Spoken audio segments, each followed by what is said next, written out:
சின்ன சிங்கப்பூர் என்ற செல்ல பெயருடன் செல்வம் பொங்கி சீர்மிகுந்து வாழ்ந்த போதிலும், சின்ன சிங்கப்பூர் என்ற செல்ல பெயருடன் செல்வம் பொங்கி சீர்மிகுந்து வாழ்ந்த போதிலும், வளரும் கூத்தாநல்லூரில் வாழ்ந்த சீலர்கள் புகழும் மார்க்க கல்வி சோலை வழங்கி சென்றனர். மறுமை நாளில் சுலபமாக சொர்க்கம் செல்லவே கடமையான கல்வி கற்று நன்மை சேர்க்கவே கல்வி சாலை மன்பவுல் உலாவை தந்தனர். கல்வி சாலை மன்பவுல் உலாவை தந்தனர். காலம் வென்று நன்மை சேர்க்கும் வழியை கண்டனர். கல்வி ஊற்றும் மன்பவுல் உலாம், ஞான கண் திறக்கும் மன்பவுல் உலாம். அடுத்ததாக சிறப்புரை.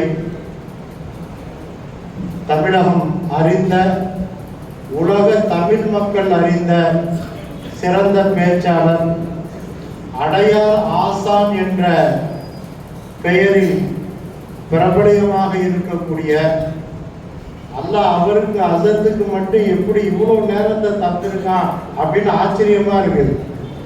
ஒரு நாள் பார்த்தா வேர்களும் விருதுகளும் ஒரு சைடு உட்கார்ந்து பேசிட்டு இருக்கார், இன்னொரு சைடு தப்சீர் பண்ணிட்டு இருக்கார், இன்னொரு சைடு வரலாறு பேசிட்டு இருக்கார்.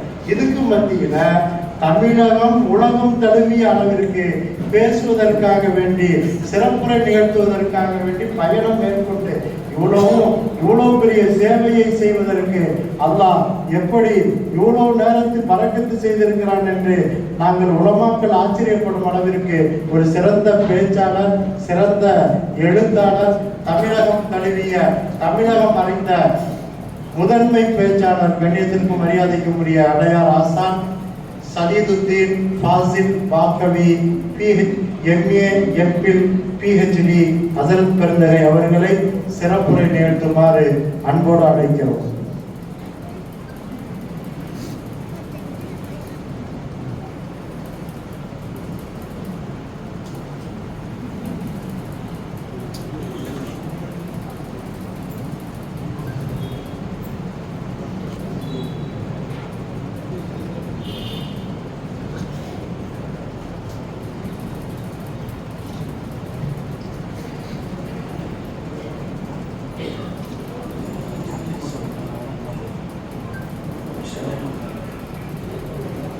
नहमदुल्लाह अल-अज़ीम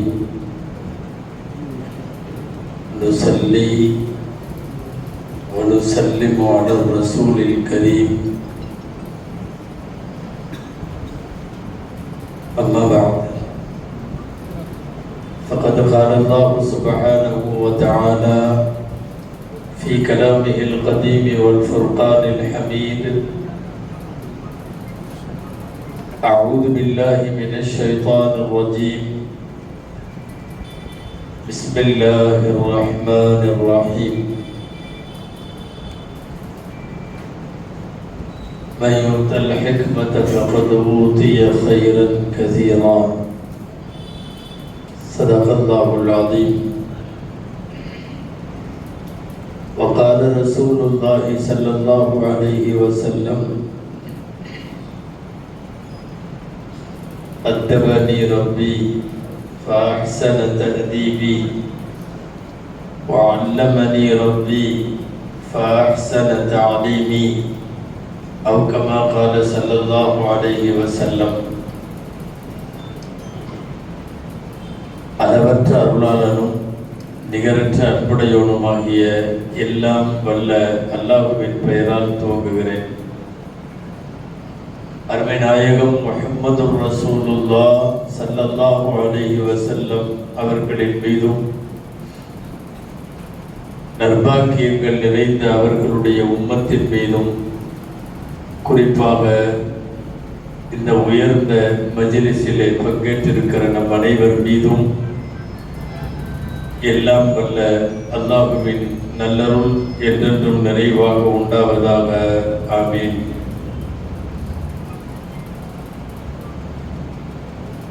கண்ணியத்திற்கும் மரியாதைக்கும் உரிய சனது வழங்கி துவா செய்ய இருக்கிற ஹஜரத் குபிலா ராமன் பரகாத்தும், தலைமை ஏற்றிருக்கிற கல்லூரியின் முதல்வர் அன்பிற்குரிய முகமது அலி பாபி ஹஜரத் அவர்கள், இதற்கு முன்னாலே அழகிய உரை தந்து அமர்ந்திருக்கிற அத்திக்கடை வாஹித் ஃபாத்திமா அரபிக் கல்லூரியுடைய முதல்வர், சங்கைக்குரிய எங்களின் சகோதரர் ஹஜரத் பிறந்தகை அவர்கள், முன்னிலை வகித்து விழாவை நெறிப்படுத்தி நடத்துகிற மன்பவுல்லா சபையினுடைய மாண்பார்ந்த நிர்வாகிகள், இங்கே பங்கேற்றிருக்கிற பல்வேறு மார்க்க அமைப்புகளினுடைய பிரதிநிதிகள், நிர்வாகிகள், விழாவிற்கு தங்களது வருகையின் மூலம் சிறப்பு சேர்த்திருக்கிற உலமா பெருமக்கள், பட்டு பெறக்கூடிய அன்பு மௌலவி சகோதரர்கள், அவர்களின் பெற்றோர், உறவினர்கள், பெரியோர்கள், தாய்மார்கள், சகோதரர்கள், உங்கள் அனைவருக்கும் என் ஆரம்பமான அஸ்ஸலாமு அலைக்கும் வரஹ்மத்துல்லாஹி வபரகாத்துஹு.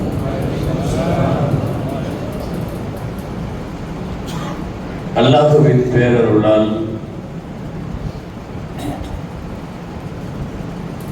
நம்முடைய அப்துல் ரஹீம் ஹஜரத் அவர்கள் குறிப்பிட்டது போல, பாரம்பரிய செழுமை மிக்க அரபிக் கல்லூரி மன்பவுல்லா. அரபிக் கல்லூரிகளின் வரலாற்றில் தமிழகத்தில் நூற்றாண்டை கடந்த கல்லூரிகள் என்பது ஒரு 10 சொல்லலாம். மீதியெல்லாம் அதற்கு கீழே உள்ளது. நூற்றாண்டை கடந்த கல்லூரிகளில் கிழக்கரை அரூசியாவில் தொடங்கி பக்யாத்து சாலிஹாத், லால்பேட்டை மன்பவுல் அன்வார், நீடூர் மிஸ்பாஹுல் ஹுதா, புதக்குடி, குத்தாநல்லூர் மன்பவுல்லா என்று விரல் விட்டு எண்ணக்கூடிய கல்லூரிகளில் 133 ஆண்டை இந்த கல்லூரி இப்போது நிறைவு செய்திருக்கிறது. 133 வருஷமாக இந்த கல்வி ஸ்தாபனத்திலே ஆசிரியர்களாய், நாசர்களாய் பணியாற்றிய அத்தனை பெருமக்களையும், 133 வருஷமாய் இதனுடைய வக்ஃபு சங்கத்தியாராய், நிர்வாக பெருமக்களாய், மன்பவுல்லா சபையினுடைய அங்கத்தினர்களாய் 133 வருடங்களாய் இருந்து சேவையாற்றிய இத்தனை பேரையும் அல்லாஹ் பொருந்திக் கொள்வானாக. அவர்களுக்கு நல்ல ஹைர தவாபை, ஜசீலை அல்லாஹ் தந்தருள் புரிவானாக. 77வது மௌலவி ஆலிம் பட்டமளிப்பு விழாவை இன்றைக்கு நடத்துகிறார்கள். 77 பட்டமளிப்பு விழாக்களின் மூலம் தமிழகத்திற்கு சற்றேறக்குறைய 500க்கும் மேற்பட்ட உலவி மௌலவிகளை சமுதாயத்திற்கு தந்திருக்கிறார்கள்.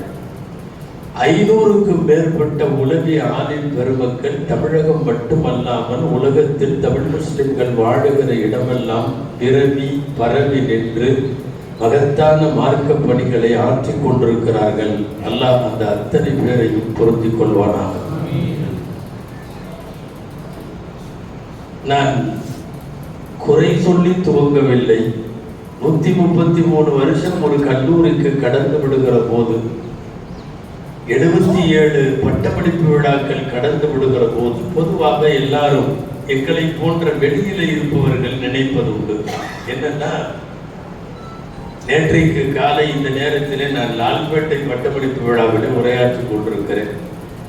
1000க்கும் மேற்பட்ட மௌலவிகளை 161வது ஆண்டு நிறைவு விழா நேற்று அங்கே, 80வது பட்டமளிப்பு விழா நேற்று அங்கே.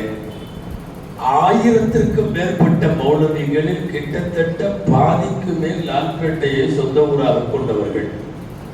அப்படியானால் இங்க எனக்கு ஒரு சந்தேகம் வருகிறது. 133 வருஷ காலம் மன்பவுல்லா நடைபெற்று வருகிறது என்றால், கூத்தாநல்லூரின் வீடுகள் தோறும், தெருக்கள் தோறும் உலவி உலமாக்கள் இருப்பார்கள் என்ற ஒரு எண்ணம் எனக்கு வருகிறது. கூத்தாநல்லூரை சொந்த ஊராக கொண்ட உலமா பெருமக்கள் எத்தனை பேர் என்று எனக்கு தெரியவில்லை. அதில் உலவி உலமாக்கள் எத்தனை பேர் என்று தெரியவில்லை. ஆனா ஒண்ணு மட்டும் தெரியுது, இங்க அதிகமா ஓதுறது இல்லை அப்படின்ற செய்தி மட்டும் கிடைக்கிறது. உண்மைதானே? அதாவது ஆலிம்களை உருவாக்கக்கூடிய தொழிற்சாலை இங்க இருக்காது, ஃபேக்டரி இங்க இருக்காது. உலகத்துல உங்களுக்கு துபாய்க்கு வேணாலும் நாங்க கூத்தாரண்டூர்ல இருந்து ஆலிம் தர்றோம், அபுதாபிக்கு வேணாலும் தர்றோம், லண்டனுக்கு வேணாலும் தர்றோம், தமிழகத்தின் குக்கிராமங்களிலே இருந்து பெருநகரங்கள் வரைக்கும் எல்லாத்துக்கும் தர்றோம். ஆனா எங்க ஊர்ல நாங்க ஆலிமாக மாட்டோம் என்பது அவ்வளவு ஒரு நல்ல செய்தி அல்ல என்பதை உங்களுடைய கவனத்திற்கு நான் இந்த நேரத்தில் தர வேண்டும். அடிக்கடி உலமாக்கள் ஒரு உதாரணம் சொல்லுவார்கள். அதாவது 84,000 லிட்டர் அல்லது சமயங்கள்ல 5,04,000 லிட்டர் பெட்ரோலை ஏற்றிக்கிட்டு டேங்க் லாரி போகுமா.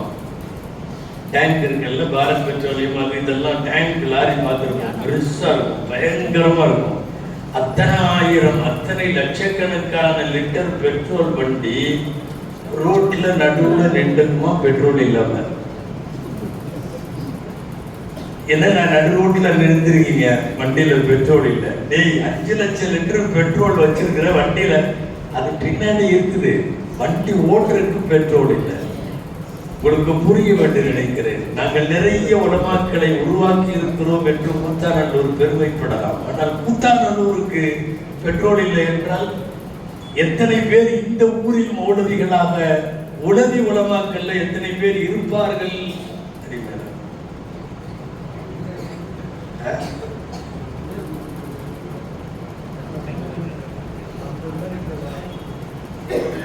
ஒரு 50-60 உலமாக்கள் சொல்லுகிறார்கள், அநேகமா சிறந்த மருத்துவங்களை எடுத்திருப்பாங்கன்னு நினைக்கிறேன்.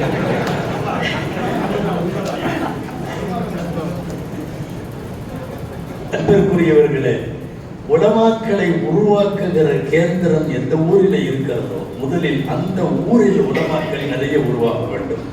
இந்த விஷயத்தில் லால்பேட்டையில் வீடுகள் தோறும் நான் பார்க்க முடிகிறது.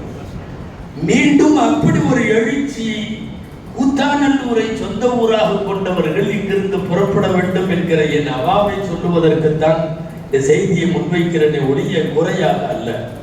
ஒரு நூற்றாண்டு கடந்த கல்லூரி ஒரு ஊர்ல இருக்கிறதுன்னா பெரும்பாலும் நீங்க பாத்தீங்கன்னா எங்கெல்லாம் தமிழ்நாட்டுல பெரிய மதரசா இருக்கோ அதை சுத்தி அந்த மாவட்டம் பூரா அங்க ஓதனவங்க தான் வேலையில உட்காந்துருப்பாங்க, அங்க ஓதனவங்க தான் உட்காந்துருப்பாங்க, பெரும்பாலும் அங்கதான் இருக்கும். அந்த மதரசா இருக்கிற இடத்துல பூரா மன்வைகள், இந்த மதரசா இருக்கிற இடத்துல பூரா தாவூதிகள், அந்த மாவட்டத்துல பூரா மிஸ்பாயிகள். என்ன அப்படின்னா ஒரு மதரசா உருவாகிற இடத்தில் அந்த மதரசா தேவையான அந்த மாவட்டத்திற்கு தேவையான மார்க்க சேவைகளை செய்யக்கூடிய உலமா பெருமக்களை உருவாக்கி தருவார்கள்.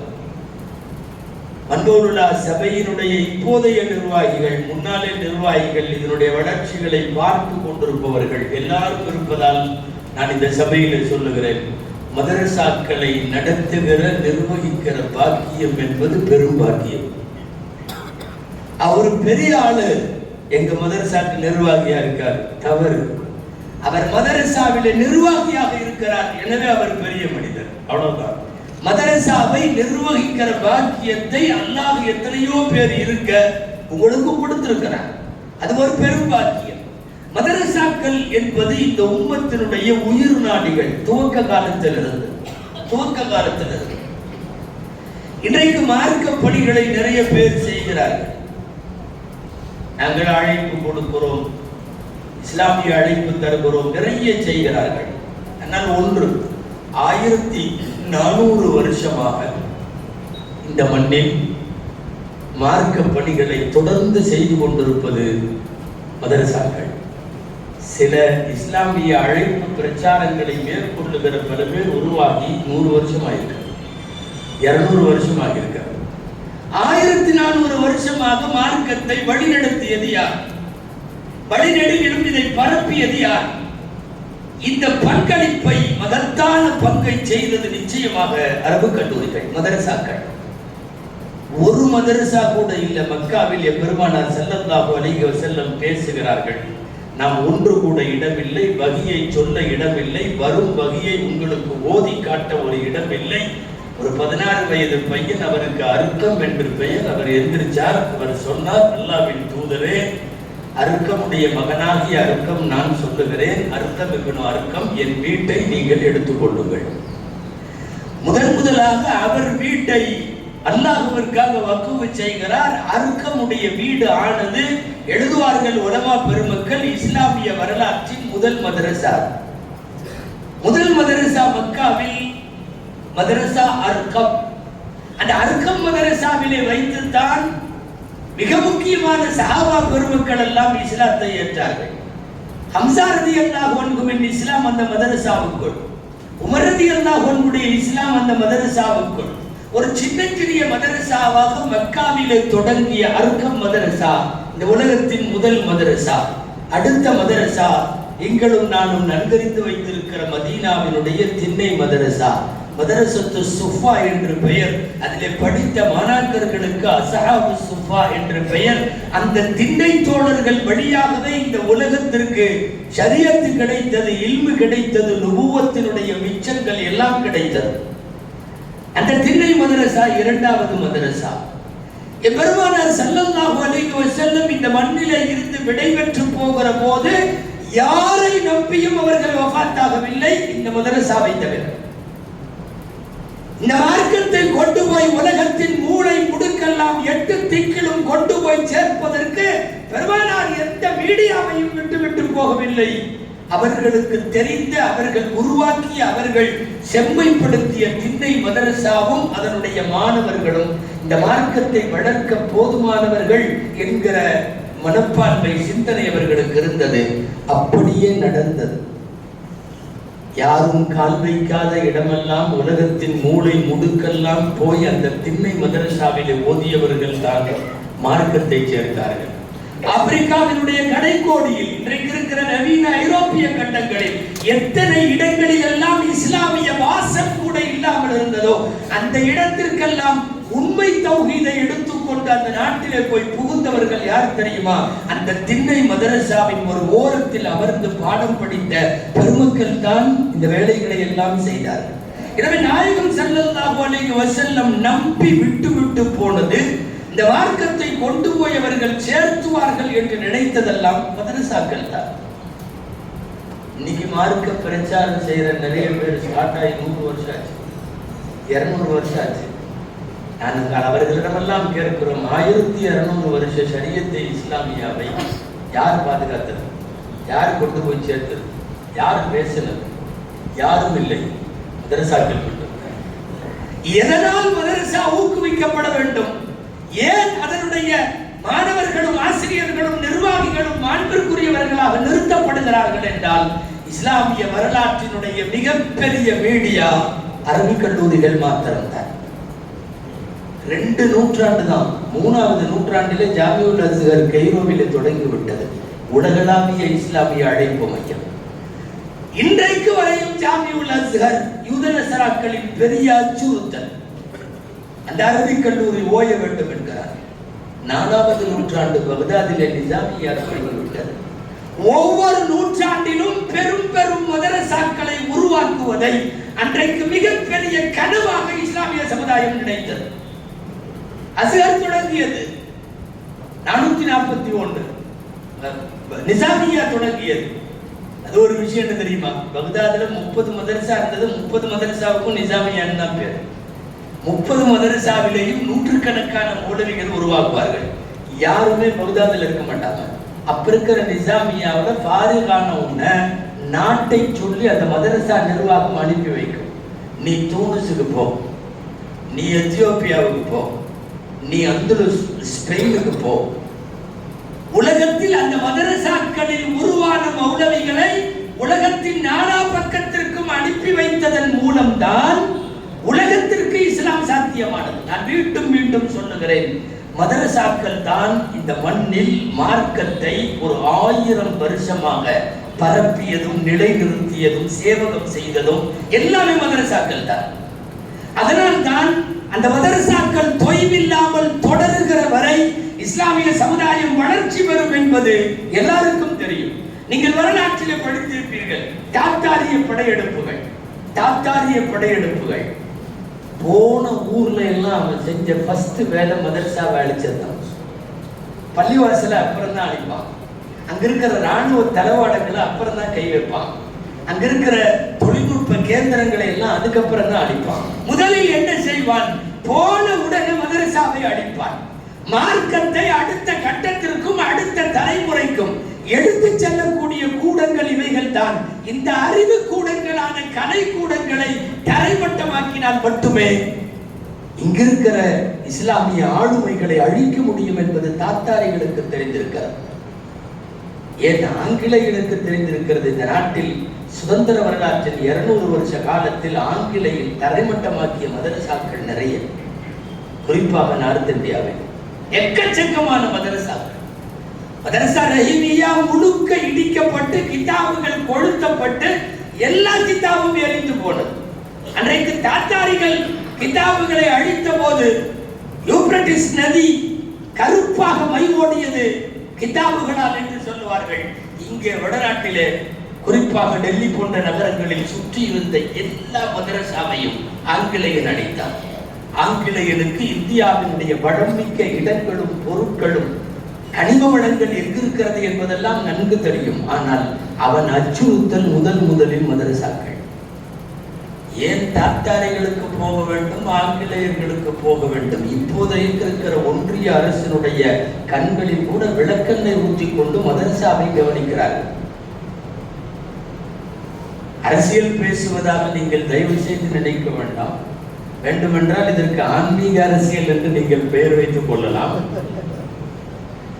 அஸ்ஸாமினுடைய சிஎம் சமீபத்தில் சொன்னார், மதரசா என்கிற வார்த்தை இந்த ஸ்டேட்ல இருக்கக்கூடாது, இந்த ஸ்டேட்ல இருக்கக்கூடாது. அஸ்ஸாம் சுமார் 460 மதரசாக்கள் அஸ்ஸாம் ஸ்டேட்ல இருக்கு. 250 மதரசாக்களை இன்னைக்கு கவர்மெண்ட் கையில் எடுத்திருக்கிறது. இன்னைக்கு அங்க நிலைமை என்ன தெரியுமா? அரபிக் கல்லூரியான மதரசாக்களில் ராமாயணமும் மகாபாரதமும் ஒரு பாடமாக நடத்த வேண்டும். அங்க இருக்கிற நாசர் முதல்வர் இருப்பார் இல்லையா, அவருடைய அறையில் அவருடைய இருக்கைக்கு பின்னாலே பிரதமரின் படமும் மாநில முதல்வரின் படமும் வைக்க வேண்டியது கட்டாயம். இன்றைக்கு கொண்டு வந்திருக்கிறார். அரசாங்கம் அந்த மதரசாக்களை சுவாதீனம் செய்து கொள்ளுகிறது.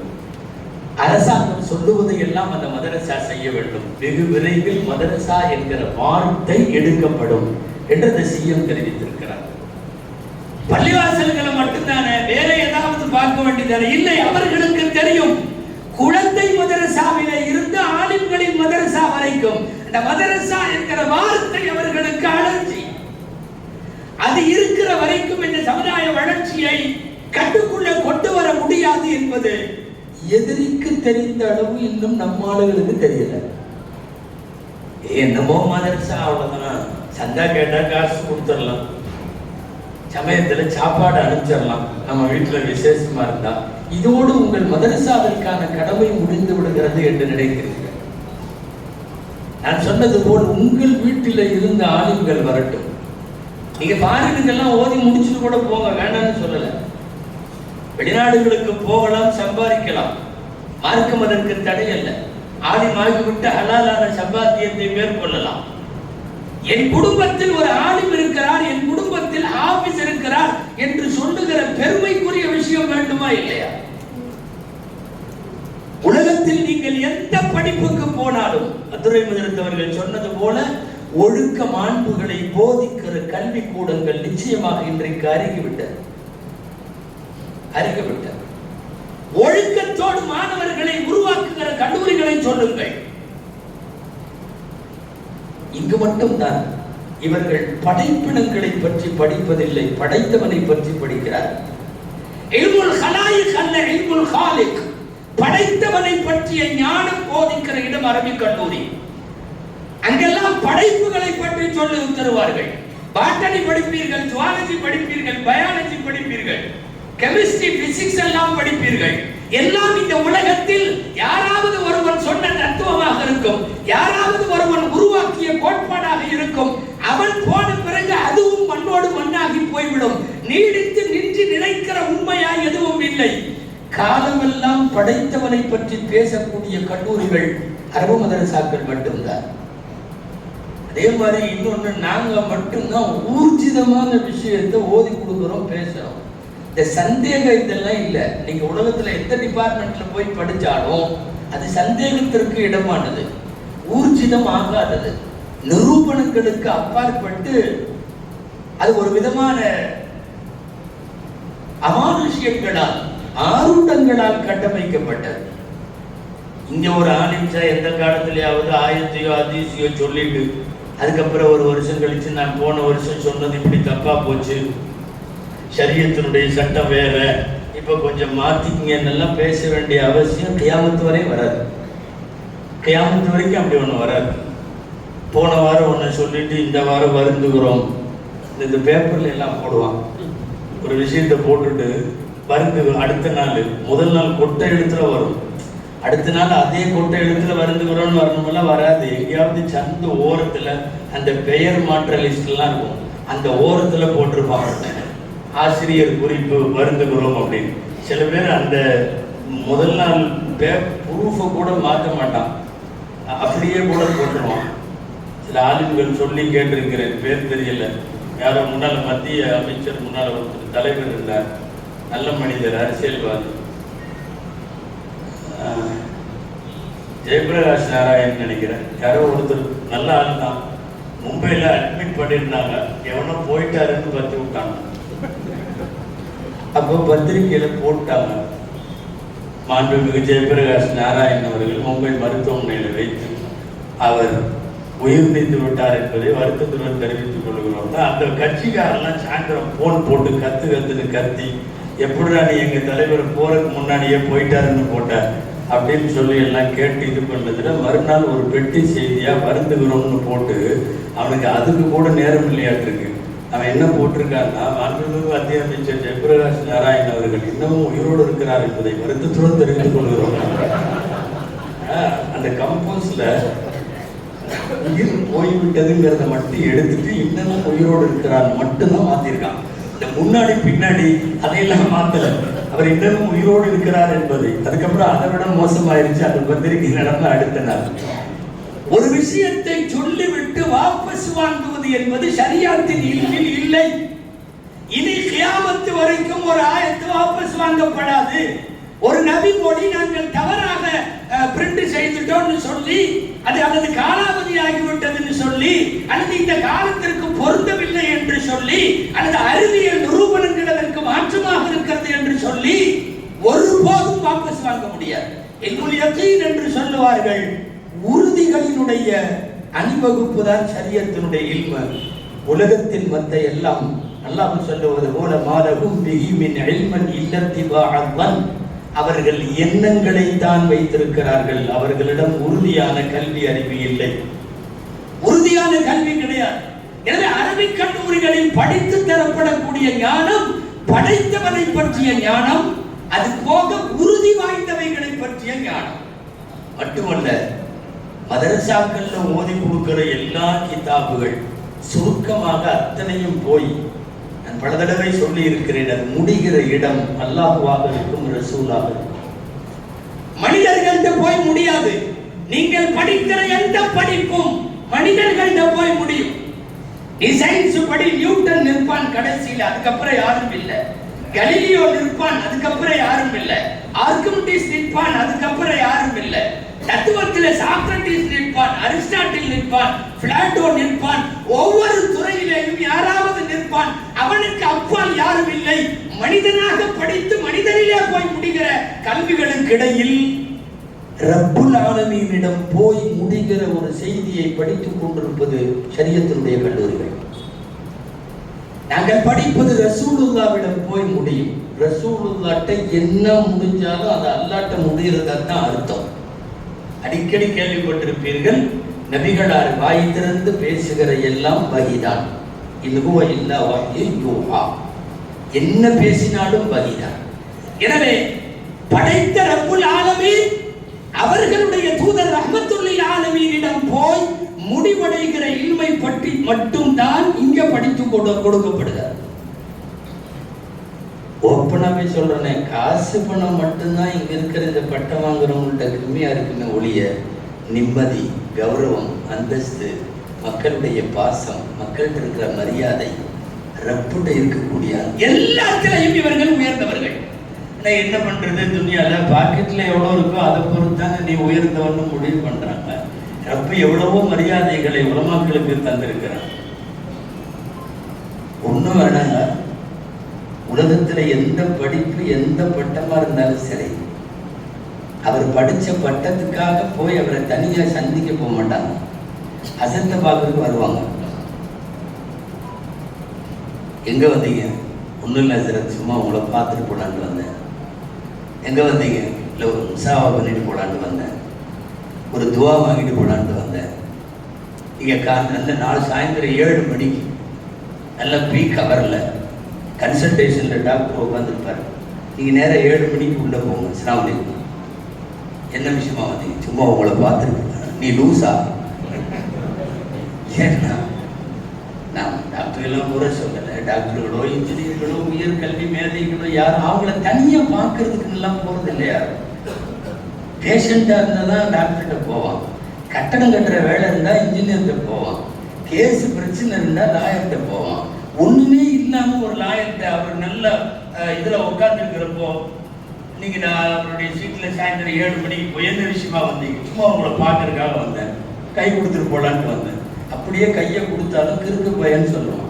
நம்ம இந்த பக்கம் வெளியே வந்ததுக்கு உலகத்திலேயே போய் சந்தித்து விட்டு வர வேண்டும், பார்த்து விட்டு வர வேண்டும், கை கொடுத்து விட்டு வர வேண்டும், கட்டியணைத்து விட்டு வர வேண்டும். இது ரப்புல் ஆலமீன் 1400 வருஷமாக இந்த மார்க்க அறிஞர்களுக்கு மண்ணில தருகிற மரியாதை. உலகத்தில் எந்த நிம்மதியான வாழ்க்கை தேவையோ அதையெல்லாம் அல்லாஹ் வைத்திருக்கிறார். இவங்க மோதுறதுக்கு பிள்ளைங்க மதரசாவுக்கு வர்றது நீங்க கூப்பிட்டா அல்ல, அவங்க அம்மா தான் அனுப்பிச்சுட்டும் அல்ல, ரப்பு தேர்ந்தெடுத்து. அசத்து சொன்ன மாதிரி சில பேர் எல்லாம் சின்ன வயசுலேயே அடையாளம் கண்டு எடுக்கப்பட்டது. அவர்கள் பணியை தொடர்கிறார்கள். நீங்கள் போய் கல்வியை தேடுங்கள் என்று பெருமானாருடைய உத்தரவு, அந்த உத்தரவு கொண்டு வந்து நிறுத்துகிறது. நீங்களெல்லாம் அடிக்கடி பிரபலமாக ஒரு ஹதீஸ் கேள்விப்பட்டிருப்பீர்கள், உத்ருபுல் இல்ம வலௌ பிஸ்ஸீன். என்ன அர்த்தம்? சீனா சென்றாயினும், நம்ம அடிக்கடி அந்த ஹதீஸுக்கு அர்த்தம் சொல்றோம். சீனா சென்றாயினும் சீர்கல்வி கற்றுக்கொள்ளுங்கள்னு ரசூலுல்லாஹ் சொன்னாங்க. எங்க உஸ்தாத் இதை எங்களுக்கு தப்புன்னு சொன்னாங்க. இந்த கருத்தியல் தவறுங்கிற மாதிரி உங்களுக்கெல்லாம் தெரியும். அன்புல்லாவினுடைய முன்னாள் ஆசிரியர் பெருந்தகை, எங்களுடைய ஆசிரியர் பெருந்தகை PSP ஹஜரத் தாமத் பரகாத் இருந்திருக்காங்க. ஹஜரத் அவர்கள் சமீபத்தில் வஃபாத்தானார். அல்லாஹ் அவர்களின் கபரை ஒளிவாக்குவானா. எங்க எல்லாத்துக்குமே உஸ்தாத் ஆவார். அவர்கள் வஃபாத்தாகுவதற்கு 1 மாசத்திற்கு முன்பு நான் எழுதிய ஒரு புத்தகத்தினுடைய மதிப்புரை வாங்குவதற்காக ரொம்ப பேஷண்டா இருக்காங்க. மதிப்புரைன்னு ஒரு கையெழுத்து மட்டும் போட்டு கொடுங்க போய் கேட்கறதுக்காக போய் உட்கார்ந்து இருக்கிறோம். எப்போது போனாலும் பல விஷயங்களை பேசுவார்கள். அப்போது பேசினார்கள். இந்த உத்ருபுல் இல்ம வலௌ பிஸ்ஸீன்னு சொல்றாங்களே, அதுக்கு அர்த்தம் சொல்லணும். சதீரத்தை அர்த்தம் சொல்லணும். நம்ம எல்லாரும் சொல்ற மாதிரி அர்த்தம் சொல்லணும். சீனா தேசம் சென்றாயும் சீர்கல்வியை கற்றுக்கொள்ளும். இது இந்த கருத்து சரிதானவா? இது லாஜிக்கு ஒத்து வருதா? ரசூலுல்லாஹ் மதீனால உட்கார்ந்துட்டு படிக்கிறதுக்கு எல்லாம் சீனாவுக்கு போங்கன்னு சொல்லியிருப்பாங்களா? ஏன்னா இல்மு இருக்கிற இடம் மதீனா. உலகத்திற்கு இல்மை சப்ளை செய்கிற காசிமுல் இல்மு அமர்ந்திருக்கிற இடம் மதீனா. ஆனா நீ சீனா தேசம் போயாவது கத்துக்கோனா சீனாலேயே உட்காந்துருந்தான். இது எப்படி உனக்கு ஒத்து வர? நீ பயான் எல்லாம் பேசுறிய, இது ஒத்து வருதா? சீனா தேசம் போய் சீர்கல்வியை படிக்கணுங்கிற அந்த டாபிக், அந்த லாஜிக்கு கரெக்ட் தானவா? பொதுவாகவே சஹாபாக்களுடைய பாணியும் அதுதான். ரசூலுல்லாஹ் எதையாவது துவக்கி வச்சா அடுத்து ஒரு விஷயம் வெளியே வரப்போகுதுன்னு அல்லாஹ் ரசூலுஹு ஆலம்ட்டு உட்காந்துருவாங்க. அல்லாஹ் ரசூலுக்கு தான் தெரியும்னு அந்த மாதிரி உட்காந்துருந்தேன். நானும் என்னோடு இருக்கிற மௌலவிகள் வசன் சொன்னாங்க, உத்ருபுல் இல்ம வலௌ, அரபியில உலமாக்களுக்கு தெரியும், அரபியில லவ்வுக்கு பின்னால் கானயக்கூனுவனுடைய ஒரு செய்தி மறைந்திருக்கும், ஒரு வெறுப்பும் வினைச்சொல் மறைந்திருக்கும். அதன்படி அர்த்தம் என்ன தெரியுமா? உத்ருபுல் இல்ம வலௌ குன்தும் பிஸ்ஸீன், நீங்கள் இல்மை வந்து படியுங்கள், நீங்கள் சீனாவில் இருந்தாலும். சீனா போயாகினும் அல்ல, நீங்கள் சீனாவில் இருந்தால். அன்றைக்கு இருக்கிற மதீனாவினுடைய அரபகத்தின் ஒரு ஓரத்திலே இருந்து சீனாவினுடைய ஏசியன் கண்ட்ரீஸினுடைய கடைசி பகுதியிலே இருக்கிற சீனா. நீ சீனாவிலேயே இருந்தாலும் இங்கு வந்து படித்துக்கொள் என்று அர்த்தம். சீனாவுக்கு போய் படி என்று அர்த்தம் அல்ல. கண்மூடும் நேரத்திலும் எங்களின் உஸ்தாத் சொல்லி தந்த ஞானம் உண்மையும் அதுதான். சீனாவில் அதையும் தாண்டி அகில உலகத்தினுடைய வருங்கால ஆளுமைகள் எல்லாம் மண்டியிட்டு அமர்ந்த இடம் ரசூலுல்லாஹ்விடம் அந்த திண்ணை தோழர்களாய் நபி ஸல்லல்லாஹு அலைஹி வஸல்லம் எங்கிருந்தாலும் ஷரியத்தினுடைய இல்மை தேடி வா என்றார்கள். அவன் தொலை தூரமான சீனாவில் இருந்தாலும் வர வேண்டும் என்றால் மன்பூருலாவுக்கு பக்கத்தில் இருக்கிற பெரிய தெருவில் இருந்து வரணுமா இல்லையா? இந்த பக்கம் அந்த பக்கம் இருக்கிற தெருவில் இருந்தெல்லாம் வரணுமா இல்லையா? உலகத்தில் எந்த மூலையில் இருந்தாலும் நீங்கள் வந்து ஷரியத்தை படித்துக் கொள்ளுங்கள் என்பது அந்த வார்த்தைக்கு அர்த்தம் என்று சொல்லி தந்தார்கள். ஹஜ்ரத் கபராம் மர்ஹூம் அவர்கள் அல்லாஹ் அவர்களை பொருந்திக் கொள்வானாக. அந்த இல்மை படித்துக் கொடுக்கிற வேலையை தான் மதரசாக்கள் தொடர்ந்து செய்து கொண்டிருக்கிறார். மார்க்கத்தை பரப்பிய பணியில் உலமாக்கள் முக்கிய பங்கு வகிக்கிறார்கள்.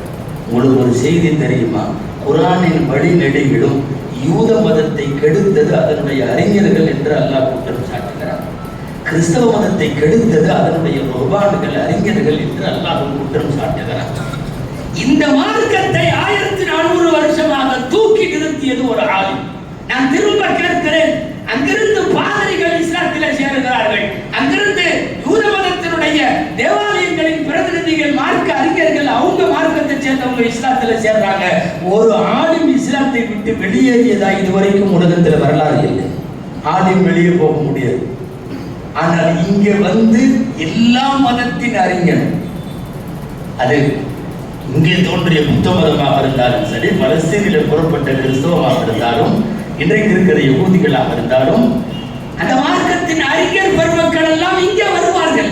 இங்கே இருக்கிற ஆலிம் போக மாட்டான். காரணம், கரை கண்ட கல்வியான ரப்புல் ஆலமீனுடைய கல்வியை காலந்தா கால ரசூலுல்லா என்று தொடர்ந்து சொல்லிக் கொடுத்து விட்டார். நான் உலமாக்களின் அவசியத்தை, அரபி மதரசாக்களின் அவசியத்தை பேசிக் கொண்டிருக்கிறேன். ஒரு கற்பனைக்கு சொல்ற ஆலிம் சாக்கள் இல்லை, மதரசாக்களும் இல்லை, உலமாக்களும் இல்லை. தீனி என்ன? எல்லா ஹராமும் ஹலால். இங்க அங்கங்க எல்லா அஜத்துமார்களும் உட்கார்ந்துட்டு இருக்கிறப்பவே ஹராம ஹலால் ஆக்கி விடுறான். நிறைய ஹலால் இது இப்படி சொல்றாங்க, அது அப்படின்னு சொல்றாங்க. அந்த கம்பெனியில ஒரு நோட்டீஸ் கொடுத்தாங்க, இது கூடுன்னு கொடுத்தாங்க. எத்தனை ஹராமுகள் ஹலால் ஆகிவிடும் தெரியுமா? தடுக்கப்பட்டதெல்லாம் ஆகுமாக்கப்பட்டு விடும். உலமாக்கள் மட்டும் இல்லை என்றார். நீங்க என்னென்ன கேள்வி கேட்கிறாங்க? முன்னாடி மூத்தா போன அஜித்துமார்கள்லாம் பாக்கியசாலிகள். அவங்களுக்கெல்லாம் இந்த கேள்வி பிரச்சனையே வரல. சும்மா சாதாரணமா வெள்ளிக்கிழமை நோம்பு வைக்கலாமா, இந்த நேரத்தில் தொழுவலாமா, இப்படிங்கிற மாதிரி கேள்வி கேட்டாங்க. அவங்களும் கூடாதுன்னு ஈஸியா சொல்லிட்டு போயிட்டாங்க. இன்னைக்கு நம்ம ஓதி இருக்கிறதே அறவுற.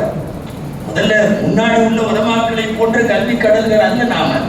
அந்த கடலின் சில துளிகள் இங்க வந்துட்டு என்னென்னமோ கேள்வி, இப்படி இருந்தா கூடுமா, அப்படி இருந்தா கூடுமா. போன வாரம் ஒரு சென்னையில கேட்கப்பட்ட கேள்வி, குழந்தையே பெறாமல் தாய்ப்பாலை கொண்டு வருவதற்கு மருத்துவ வசதி இருக்கிறது.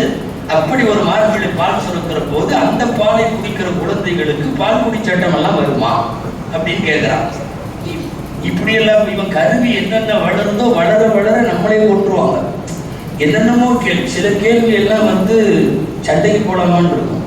என்னென்னமோ கேள்வி எல்லாம் கேட்போம். ஹஜ்ஜில் கல்லி எறியணும், ஜம்ரத்தில் எங்க அலிஷா சொல்லி கொடுத்தாரு. கல்லி இப்படி வச்சு பிஸ்மில்லாஹ் அல்லாஹ் அக்பர்னு எறிய சொன்னாரு. நான் கையில கல்லு வைக்கல, என் பையன் உண்டியில வச்சு அடிச்சான். பரவாயில்லையா? அவன் விளையாட எடுத்துட்டு போயிருக்கான்.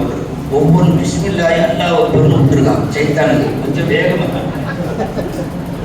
இல்லை. நீங்க என்ன பதில் சொல்லுவீங்க?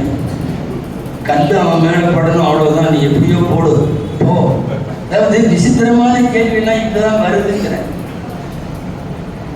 இமாம் ஷாஃபி ரஹ்மத்துல்லாஹி அலைஹி பெரிய ஆலிம். அல்லாஹ் தஆலா கேள்வி பதில் சொல்றதுக்குன்னே அவரை படைச்சிட்டான் போடுறது. அவருக்கு ஒரு இருக்கையில எப்பவும் உட்காருவார். காலையில் ஒவ்வொரு வரையும் 10 மணிலேருந்து நிறைய கேள்வியா வரும். ஆனா அந்த மாதிரி ஆலிம்கள் இன்னைக்கு இல்லை. கேட்கிறவங்க விதண்டாவாதமா கேட்டா விதண்டாவாதமாவே பதில் சொல்லுவார். கேட்கறத தமாஷா கேட்டா தமாஷாவே சொல்லுவார். விவகாரமா கேட்டா விவகாரமாவே சொல்லுவார். சும்மாவாது கேள்வி கேட்கணும்னு வரும். சில பேருக்கு அந்த மென்டாலிட்டி இருக்கு. என்ன தெரியுமா? கேள்வி ஐடியாவே இருக்காது. அஜத்தை பார்த்தோம்னா கேட்கலான்னு வரும். என்னமோ ஒன்று கேட்போமே, இவருக்கும் ஏதாவது தெரியுதான்னு டெஸ்ட் பண்ணுவோமே, அந்த அலியஜந்தி எப்படின்னு பார்த்துருவோம். இப்படியெல்லாம் கேள்வி கேட்கறது உண்டு இல்லையா? ஷாஃபி ரஹ்மத்துல்லாஹி அலைஹி உட்கார்ந்துருக்கிறாங்க. வந்துட்டு ஆற்றுல குளிக்க போகிறப்போ ஆற்றுல நின்றுட்டு கிபிலாவை பார்த்து குளிக்கணுமா, வேற திசையை பார்த்து குளிக்கணுமா? ஷாஃபி சொன்னாங்க, துணி எங்கே கழட்டி வச்சிருக்கியோ அதை பார்த்துட்டு குளிக்கணும். எவனாவது மூசா அலைஹிஸ்ஸலாம் துணியை தூக்கி போன மாதிரி உன்னோட துணியை தூக்கி போயிடுவானோ. அதனால எந்த கிபிலாவையும் பார்க்க வேணாம், துணியை கழட்டி வச்சிருக்கல அந்த இடத்த பார்த்து குளிச்சு.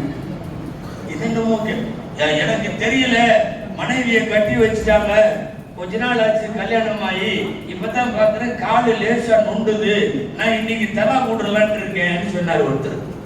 ஷாஃபி மெதுவா சொன்னாங்க, குடும்பம் நடத்துறதா இருந்தா தொடர்ந்து நடத்தலாம், கல்யாணத்தின் மூலியமா ஓட்டப்பந்தய ஐடியா இருந்துச்சுன்னா தலா கூட்டுரு, ஏன்னா நொண்டிக்குள்ளனால ஓட முடியாது.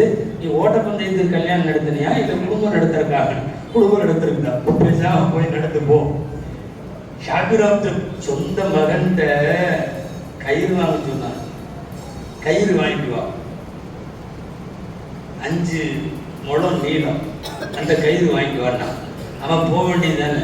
சில பேர் பெரிய ஆலிம்சாக்களுக்கு மகனா இருக்கிறவங்களே சில நேரம் கொஞ்சம் மந்தமா இருப்பாங்க. 5 முழம் நீள கயிறு வாங்கிட்டு வான்னு உடனே நின்றுக்கிட்டு 5 முழம் நீளம் சரி, அகலம் எவ்வளோன்னு கேட்டான். கைத்துக்கு அகலம் கேட்ட ஒரே ஆலிமனா தான் இருப்பான். என்ன பதில் சொல்ல முடியும்? எல்லாத்தையும் கிண்டலா சொல்லியிருக்காரு. இப்ப சொன்னாரு, நீளம் 5 முழம், அகலம் வந்து நான் உன்னை பெத்த முசீபத்து எவ்வளவு அகலமோ அந்த அகலமோ. நான் பேசிட்டு இருந்தது என்னன்னா, மார்க்க அறிஞர்கள்ட்ட கேள்விகள் எக்கச்சக்கமாக வரும், நவீன காலத்தில் வரும். உலமாக்கள் மட்டும் இல்லை என்று ஒரு கற்பனை செய்தால் எல்லா ஆறாமும் ஹலால் ஆகிடும். நான் இதற்கு முன்பும் உலமாக்கள் கலந்து கொண்ட 1-2 நிகழ்ச்சியில் சொல்லி இருக்கிறேன். சென்னையில் உயர் நீதிமன்ற வழக்கறிஞர் ஒருவர், சீனியர் அட்வொகேட், அநேகமாக இந்த ஊர்ல நிறைய பேருக்கு தெரியும், அவர் கான்டாக்ட்ல இருந்திருக்கார். சமீபத்தில் மூத்தார். நான் பள்ளிவாசல் மெஹராபில் வச்சு சொல்றேன், இது பொய் அல்ல உண்மை. அவர் ஆர்கியூமெண்ட் பண்றாரு என்கிட்ட. ஹஜ்ரத் குர்ஆன்ல மனைவிகளோடு உறவு வைத்துக் கொள்ளலாம், மலக்கத்து ஐமானுக்கும், வலதுகரம் சொந்தமாக்கி கொண்ட அடிமை பெண்களோடு உறவு வைத்துக் கொள்ளலாம்னு வருது. அந்த அடிமை பெண்கள் இன்னைக்கு இருக்காங்களான்னு கேட்டார். இன்னைக்கு இல்லை. ஏன் ஹஜ்ரத்? நான் சொல்றது அட்வொகேட்டுங்கிறனால நான் லாஜிக்கா பேசுறதா நினைக்க வேண்டாம். குர்ஆன்ல எக்கச்சக்கமான இடத்துல இந்த வார்த்தை வருது, உங்கள் வலக்கரம் சொந்தமாக்கி கொண்ட அடிமை பெண்கள். ஆனா எல்லாத்துலயுமே இன்னைக்கு இது அமல்ல இல்ல, இன்னைக்கு இது இல்ல, குர்ஆன் என்னைக்கோ உள்ளதை பத்தி சொல்லி இருக்குது அப்படின்னு சொல்றது நல்லாவா இருக்குது அப்படின்னு கேட்டார். இந்த ஆள் எங்கேயோ கை வைக்கிறது வர்றாருன்னு நமக்கு புரியுது. சரிங்க ஆசியார் சொல்லுங்க. இல்ல, அந்த அடிமை பெண்கள் அப்படிங்கிறது இன்னைக்கு கிடையாது, இனி கியாமத் வரை அது இருக்க போறது இல்லை. அப்ப குர்ஆன் வந்து ஒரு ஒரு பாஸ்ட், ஒரு லாங் ஏகோ உள்ள முன்னாடி உள்ள ஹிஸ்டரியை தான் பேசுது. இன்னைக்கு அது இல்லைன்னு சொல்றது என்னமோ அவ்வளவு குர்ஆனுக்கு உகந்ததா தெரியல. சரிங்க ஆசியார், என்ன சொல்ல வர்றீங்க?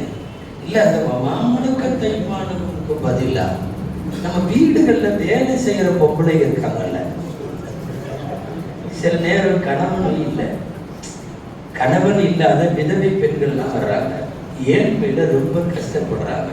நம்ம பாத்திரம் தேய்க்கிறதுக்கு, ஊடு கழுவுறதுக்கு, கூட்டுறதுக்கு 2000 ரூபாயோ 3000 ரூபாயோ கொடுக்குறோம். ஏன் இதை மனைவிகளோடு கை தட்டுற மாதிரி தெரியுது, மனைவிகளோடு சேர்ந்து இந்த வழக்கரம் சொந்தமாக்கி கொள்ள அடிமை பெண்களுக்கு வேலைக்கார பெண்கள்னு அர்த்தம் வச்சுக்கிட்டோம்னா 2 விஷயம் இதுல. ஒண்ணு என்னன்னா, குர்ஆன் அப்டேட் உள்ள விஷயத்தை பத்தி மட்டும்தான் பேசுது, குர்ஆன் காலாவதியான விஷயத்தை பத்தி பேசல. அப்படிங்கிற குர்ஆனுடைய கண்ணியமும் பாதுகாக்கப்படும். சில பேருக்கு மனைவி மூலமாக ஒரு குறிப்பிட்ட வயதை தாண்டியதற்கு பிறகு நெருங்க முடியாத சூழல் ஏற்படுகிற போது அவர்கள் இந்த அடிமை பெண்களை பயன்படுத்தியே சொல்லிட்டே போற அட்வொகேட் இல்லையா, வரிசையா அடிக்கிட்டே போய் நல்ல முடிவாயிடுச்சா சொல்லுங்க, நான் அடுத்த வெள்ளிக்கிழமை வர்றேன், அதாவது வர்றதுக்குள்ள நான் எஸ்கேப்.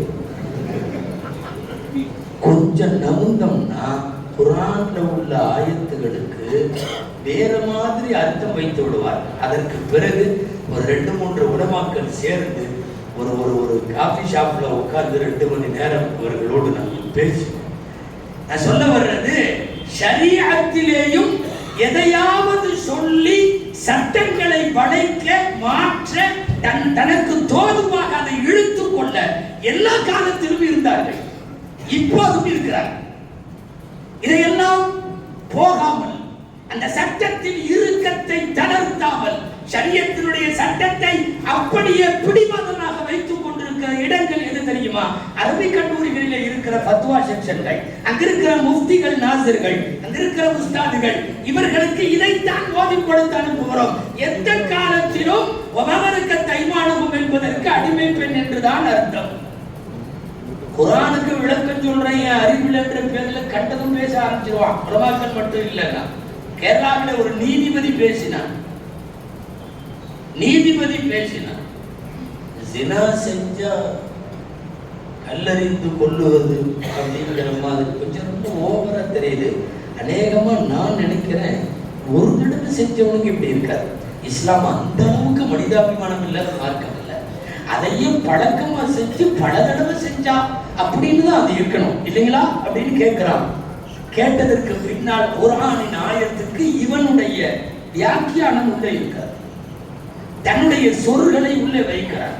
குர்ஆனின் ஏராளமான வசனங்களும் நபி மொழிகளின் ஏராளமான அறிவிப்புகளும் தங்களுக்கு தோதுவாக மாற்றப்படும், வளைக்கப்படும், குறைந்தபட்சம் மறுபரிசீலனையாவது செய்யப்படும்.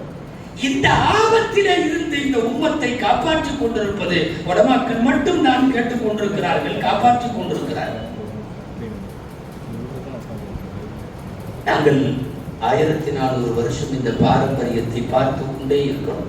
நீங்க நோட்டீஸ் எல்லாம் பார்க்க வேணாம், நான் கரெக்டா முடிச்சிருவேன். அவர் ஒரு டைம் சொல்லியிருக்காரு, அந்த டைம்ல முடிச்சிருவேன். அந்த டைம் என்னன்னு உங்கள்கிட்ட சொல்ல மாட்டேன், ஏன்னா கடியாரத்தையே பார்ப்பீங்க. சொன்ன நேரத்தில் எல்லாம் முடிச்சிருவோம். அன்பிற்குரியவர்களே, தங்களினுடைய நிலைகளுக்கு தோதுவாக சட்டங்களை உலமாக்கள் இல்லை என்றால் மாற்றி இருப்பார்கள். அந்த மாதிரி தமிழகத்திலே கூட மாற்றம் உட்பட்டவர்களையும் நாங்கள் பார்த்தோம். அதன் கடந்து அல்லாடுற சீரழிவுகளையும் இப்போது பார்க்கிறோம். குறிப்பா இதுல எல்லாம் மறைச்செல்லாம் இந்த ஓப்பன் ஸ்டேட்மெண்ட் தான். தௌஹீதின் பெயரை சொல்லிக்கொண்டு வாழ்நாள் சாதனையாகவே உலமாக்களை திட்டுவதை மட்டுமே வைத்திருந்த ஒரு பெருங்கூட்டம் 1000 வருஷ உலமாக்களை திட்டினார்கள். ஏதோ பக்கத்து தெருவில் இருக்கிற ஆலிம்சாமியும் உங்க ஊர்ல இருக்கிற ஆலிம்சாமியை திட்டினா கூட பரவாயில்ல, அது பிரைவேட், அது ஒரு குறைந்தம். 1000 வருஷம் இந்த உம்மத்திற்கு உழைத்த உலமாக்களை, ஐமாக்களை, புகஹாக்களை, முஹத்திஸீன்களை அவன் இவன் என்று பேசிய தமிழகத்தின் சில இருட்டான மேடைகள் இன்னைக்கு என்ன பாடுபடுதுன்னு நாங்க பார்த்துட்டு இருக்கிறோம்.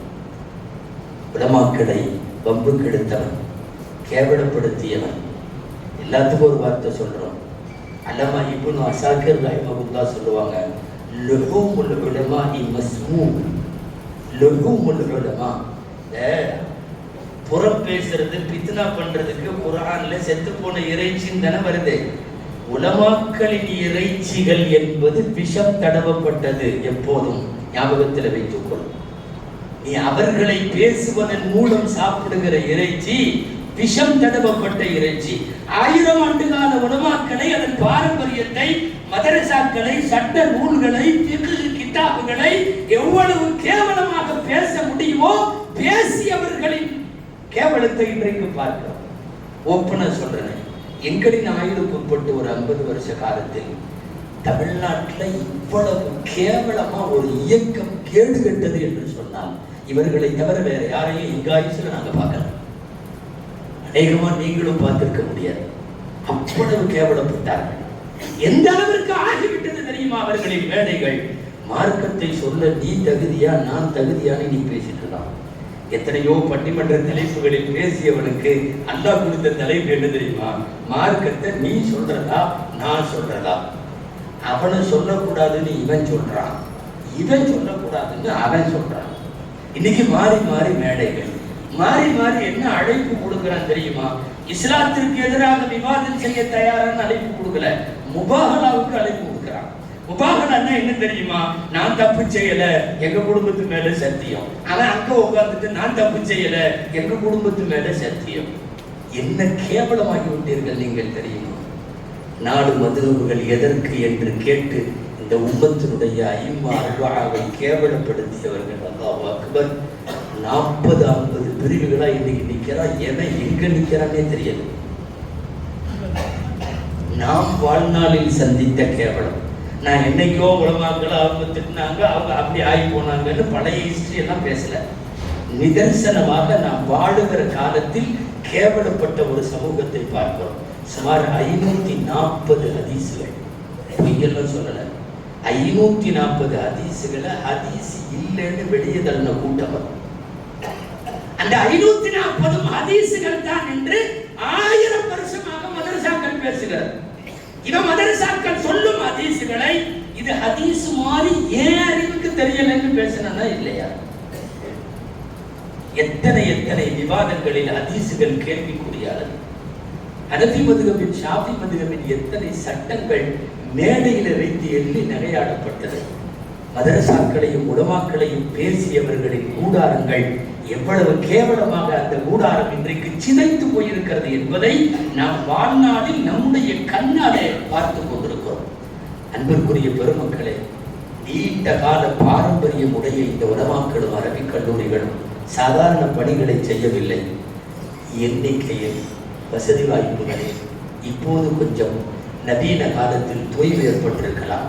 அந்த தொய்வை சரி செய்ய வேண்டியது மண்பூருடா சபை மட்டுமல்ல, அதன் உஸ்தாதுகள் மட்டுமல்ல, ஊர் மக்களின் கடமை. ஒரு நிமிர்ந்த மதரசாவாக மண்பூருடாவை நீங்கள் மீண்டும் தூக்கி நிறுத்துங்கள். 100க்கும் மேற்பட்ட மாணவர்களை தூக்கி நிறுத்துங்கள். மீண்டும் நாடு முழுக்க உதவிகளை உலாவரச் செய்யுங்கள். இந்த மதரசாவிற்கு பணிபுரிவதை பாக்கியமாக கருதுங்கள். 133 ஆண்டை கடந்திருக்கிற இந்த மதரசாவை அல்லாஹ் கியாமத் வரை கொண்டு போய் சேர்ப்பானாக. இதன் வளர்ச்சியில் அல்லாஹ் நம் எல்லோரையும் பங்களிப்பு செய்ய வைப்பானாக. இங்கே பட்டம் பெற்ற மௌலவிகளும் இப்போது பெறுகிற மௌலவிகளிடம் இன்ஷா அல்லாஹ் இறக்கிற வரை, இவர்களின் ஹயாத்து உள்ள வரைக்கும் இவர்கள் அல்லாஹ்வையும் ரசூலையும் உலகத்திற்கு எடுத்துச் சொல்லுகிற ஹாதிமுத்தீன்களாய் அல்லாஹ் இவர்களை ஆக்கி அருள்வானாக.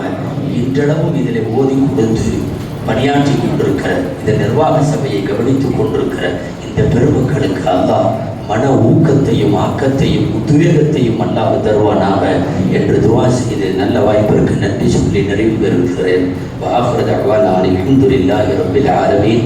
அஸ்ஸலாமு அலைக்கும் வரஹ்மத்துல்லாஹி வபரகாத்துஹு.